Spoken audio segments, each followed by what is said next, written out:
this is another Nick ladder game. Nick recently got promoted to Masters League, so congratulations, dude.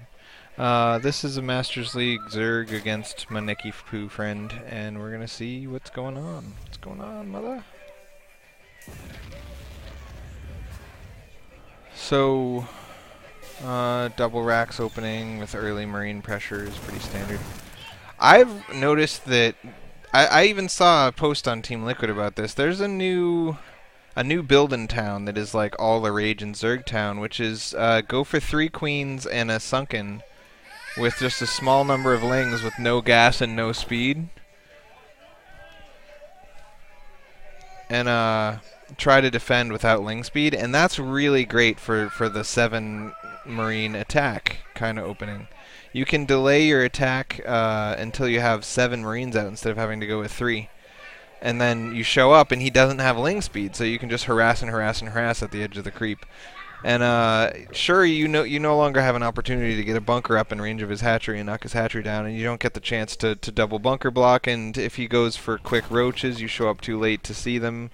But it's because roaches are such an atypical opening, and this sunken is such a common opening, you can no longer really bunker people against sunkens, because sunkens have 7 range and bunkers have 6 with marines in them.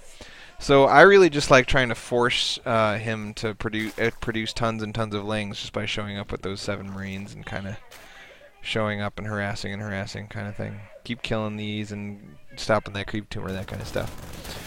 So it's great that he doesn't get ling speed early. Like this Zerg, just like all the Zergs I've seen lately, is not getting ling speed early.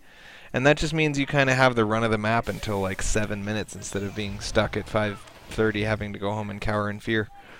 You're starting this expo pretty darn late. I would like to have seen you... Oh, you started it early. It's just way up here on the high ground. Looks like you're behind a couple SCVs. Making some bunkers over here. Is this in range? No, that's not in range of the ramp. So you always want 2 bunkers in range of this ramp. Because, I don't know. Well, if you're going to make 3 bunkers anyway, why not have 2 of them be in range of the ramp instead of just 1? So, looks like you got your 3 bunkers going up. There's a vulnerability here. You always want 3 racks pumping marines throughout the entire game, because otherwise the spending on army, like if you look, the 9-minute benchmark for Terran spending on army is like 2,500, and you only have an $800 army. So this is kind of, you're trying to squeeze by with no army, and this is a vulnerability that I run into. Actually, I recently lost because I didn't make enough army. Same kind of idea. So you're thinking about what's next in the build. I gotta get my 7 racks up. I gotta get my armory out for 2-2. I gotta get my starports out and blah blah blah. But at only 10 minutes into the game, it's much more important that you just have a large army, a lot of dollars spent on army, because otherwise you can just flat out lose to not having that going on.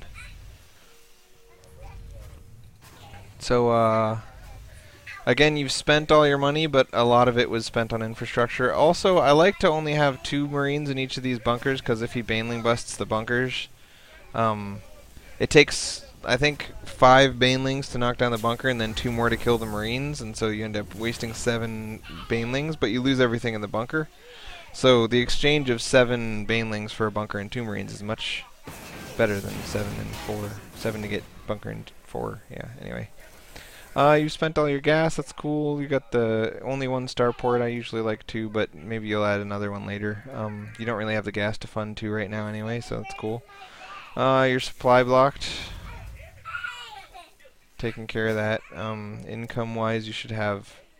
Yep, you're basically fully saturated on 2 bases. It looks like you even have your dudes spread out quite well between the 2, so that's cool. I'm surprised that your income is so low with 2 mules and all those SCVs.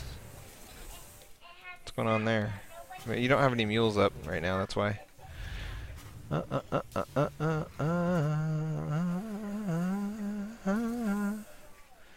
So despite the vulnerability you had at around 10 minutes, it's pretty much gone by now, right? Yeah, you've got 4K spent. A whole bunch of money spent on tech. Medevacs coming out, good times. So again, as I said in another previous game, in order to force him to go mutas, because anyone who doesn't make any mutas can just come out and kill you, or as soon as you leave your base, you'll die. So one of the coolest things you can do to force mutas is your first two medevacs. You just throw a bunch of stuff in it and go do some drops and pick up and run away, and do some drops and pick up and run away, and do some drops and pick up and run away.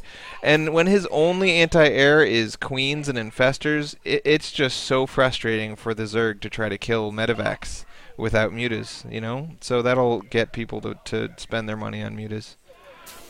Stim is done, combat shields is done, good times. This sort of thing, I end up doing this a lot too. But this is really vulnerable. He puts one Baneling, or 5 Banelings pop right here, can kill 5 supply depots. You can get supply depots really easily doing that kind of thing. If you're gonna make a massive supply depots, make them in your base, man. You're spending all your money pretty well. You're up. 2-2 is almost finished, and now that 2-2 is finished, you're throwing down your third. This is a little late. I would like to see the third go down at 12 or 13 minutes, so that when you push out, you can take your third. I usually like to make my first push a push to my third, and then hope that he attacks me there, because getting attacked off creep at your own third is much better than getting attacked on creep on the way to his base. So, despite that, it's okay. It's okay. Things could be going well. Who knows? So yeah, the problem is that if you do this sort of thing where you're pushing him, there's going to be a long period of time while you're pushing him where your army is over here and you don't have a third, and he does have a third and a fourth. And yeah, so that's why I like to make my first push over to secure a third and then go in from there. Let's see what happens with this monkeys. That's good. You made a spread on creep, and you're just like, come, I dare you to come hit it. But he says, you know what, I'm not going to come hit your army, I'm going to come hit your base. And you moved this racks down so you don't even have a wall in. That's always quite bad. This is just pure Ling, which normally wouldn't be a concern at all, because you'd have the bunker here, the bunker here, the bunker here, and a wall in here. So he wouldn't be able to get into your main, and while he was trying to do damage to your third, you'd have 3 bunkers, and then you could pull your army back and hit him from behind. But it looks like you salvaged bunkers, which, you know, you don't need me to tell you, whoops, that was a pretty stupid mistake. I always like to empty my bunkers when I push out, but I never salvage them, because when you see the Lings come in, you can quickly hop all your reinforcements into the bunkers. These guys are getting surrounded and not firing, and this is just terribly bad. You're getting siege mode and tanks instead of blue flame and Hellions. I kind of dislike tanks in general. And when you got attacked, instead of coming home to survive, you made a terrible, terrible decision and bunched all your army up into a little pile and ran it into infestors to get killed by fungal growth. So that's bad. I mean, if you are going to go for a base trade, it seems silly to go for a base trade against Zerg, because unlike Terran, Zerg's production is kind of spread out across all 4 of his bases, whereas a Terran's production is all in your main. If you lose your main, you lose the game. Whereas if a Zerg can lose his main and he'll be crippled, but he can still produce units. You know, it's easy to make a spawning pool and an infestor's nest at an expo. So let's see what you did. Oops. Here. Alright, so you bunched them all up.